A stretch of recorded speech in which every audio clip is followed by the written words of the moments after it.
हर हर महादेव। आप सभी का स्वागत है हिट शॉट डिवोशनल के इस विशेष भक्ति प्रसंग में। आज की यह कथा केवल एक कहानी नहीं, उस क्षण की गूंज है जब त्रिनेत्रधारी भगवान शिव, जिनकी क्रोध अग्नि से ब्रह्मांड थरथरा उठता है, ने माँ पार्वती को दिया था एक ऐसा कठोर श्राप जिससे भविष्य की सारी घटनाओं की दिशा ही बदल दी। क्या था वह कारण? क्यों शिव जैसे शांत और योगी देव भी हुए इतने क्रोधित? और किस रूप में जन्मी माँ पार्वती जब उन्होंने वह श्राप स्वीकार किया?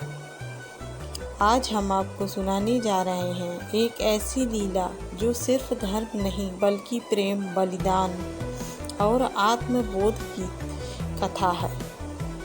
एक मोड़ जहाँ शिव शक्ति के रिश्ते ने एक नई व्याख्या ली।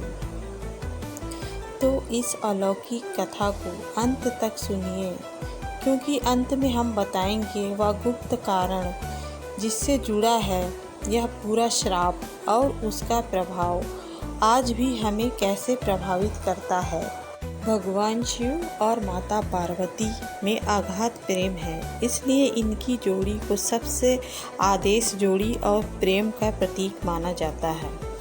लेकिन एक बार भगवान शिव माँ पार्वती से इतने ज़्यादा क्रोधित हो गए थे कि उन्होंने श्राप तक दे डाला। आइए जानते हैं पौराणिक कथा।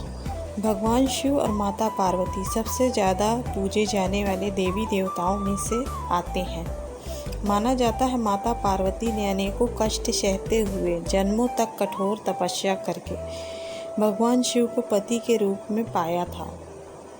मान्यता के अनुसार अखंड सुहाग और पति की लंबी उम्र के लिए माता पार्वती का व्रत किया जाता है। माता पार्वती के साथ भगवान शिव की पूजा की जाती है। भगवान शिव और माता पार्वती की जोड़ी अगाध प्रेम का प्रतीक और आदर्श जोड़ी मानी जाती है। लेकिन एक बार भगवान शिव माता पार्वती से इतने ज़्यादा नाराज हो गए थे कि उन्होंने माता पार्वती को श्राप तक दे डाला। माता पार्वती ने 108 जन्मों की घोर तपस्या के बाद भगवान शिव को पति के रूप में पाया था। माँ पार्वती का भगवान शिव के प्रति अपार प्रेम था। एक आदर्श पत्नी की तरह माँ पार्वती भगवान शिव की सभी बातों का पालन करती थी और जब भगवान शिव कुछ बोलते थे तो उनके पूरे बात को ध्यान से सुनती थी। एक बार भगवान शिव माँ पार्वती को ब्रह्म ज्ञान देने के लिए सृष्टि की कथा सुना रहे थे। कथा सुनते सुनते माता पार्वती किन्हीं दूसरे विचारों में खो गईं। जैसे ही भगवान शिव को इस बात का एहसास हुआ कि माँ पार्वती उनकी बातों पर ध्यान नहीं दे रही हैं, तब उन्होंने माँ पार्वती से पूछा कि क्या आप मेरे द्वारा सुनाई जा रही कथा को सुन रही हैं? लेकिन माँ पार्वती कहीं और खोई हुई थी, इसलिए उन्होंने भगवान शिव के सवाल का कोई उत्तर नहीं दिया। कुछ समय बाद जब माँ पार्वती का अपने विचारों से ध्यान भंग हुआ और वे अपनी दुनिया में वापस लौटी, तब भगवान शिव ने क्रोधित होते हुए माँ पार्वती से कहा, आपने ब्रह्म ज्ञान का अनादर किया है।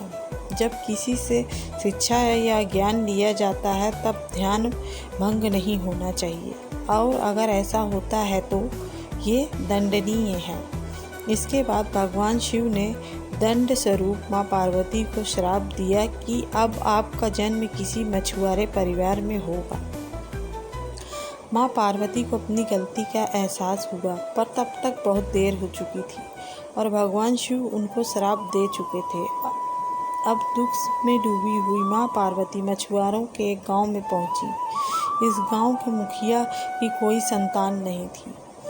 एक दिन वो मछली पकड़ने के लिए तालाब जा रहा था, तब उसको रास्ते में एक पेड़ के नीचे एक कन्या बैठी मिली, जो कि वास्तव में कन्या के रूप में माँ पार्वती थी। वह नन्ही कन्या पूरी तरह से वहाँ अकेली थी, उसके साथ कोई नहीं था। तब मछुआरे ने इस घटना को प्रभु की कृपा समझकर उस नन्ही कन्या को अपने साथ अपने घर ले आया। माँ पार्वती उसी घर में कन्या के रूप में रहने लगी। इस तरह माँ पार्वती को अपना एक जन्म भगवान शिव के श्राप के कारण मछुआरे के घर में काटना पड़ा। तो यह थी वह अद्भुत कथा जब स्वयं भगवान शिव ने क्रोध में आकर माता पार्वती को दिया था कठोर श्राप। यह कथा हमें सिखाती है कि रिश्तों में संवाद और संयम कितना आवश्यक है, चाहे वह स्वयं देवताओं के बीच हो ही क्यों ना हो। अगर आपको यह कथा भावुक और प्रेरणादायक लगी हो तो कृपया इसे लाइक करें और हमारे चैनल हिट शॉर्ट डिवोशनल को ज़रूर सब्सक्राइब करें। ऐसे ही और दिव्य प्रसंगों के साथ फिर मिलेंगे। तब तक हर हर महादेव।